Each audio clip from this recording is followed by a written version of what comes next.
Dengue রোগের প্রকোপটা হঠাৎ করে বৃদ্ধি পাচ্ছে, যেহেতু বৃষ্টির মৌসুম শুরু হয়েছে। এখন ডেঙ্গু রোগীও অনেক বৃদ্ধি পাচ্ছে। এখন পর্যন্ত 3 জন আমাদের উপজেলা স্বাস্থ্য কমপ্লেক্সে ডেঙ্গু রোগ নিয়ে ভর্তি হয়েছে।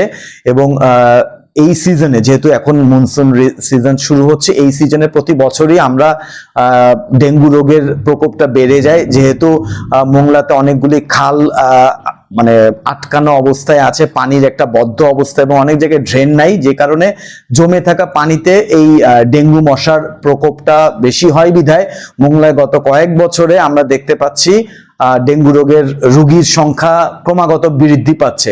তো তারই অংশ হিসেবে আজকে আমরা উপজেলা প্রশাসন, উপজেলা স্বাস্থ্য বিভাগ এবং আমাদের মোংলার সকল রাজনৈতিক নেতৃবৃন্দকে নিয়ে আমরা একটা আজকে আমাদের উপজেলা স্বাস্থ্য কমপ্লেক্স পরিষ্কার পরিচ্ছন্নতা অভিযান করেছি। এখানে আমাদের স্বাস্থ্য ও পরিবার পরিকল্পনা মন্ত্রণালয়ের একটি নির্দেশনাও ছিল, এবং আমরা চাই যে এই প্রতীকী আজকে অভিযানের মাধ্যমে মোংলাবাসী যাতে একটা বার্তা পাক যে যার বাড়ির আঙিনা সে যেন দৈনিক পরিষ্কার করে, এবং ডেঙ্গু রোগে থেকে বাঁচতে হলে যেই কথাগুলো আমাদের আসলে মানা দরকার, সেটা হচ্ছে জমে থাকা পানি প্রতি 3 দিন পর পর পরিষ্কার করতে হবে।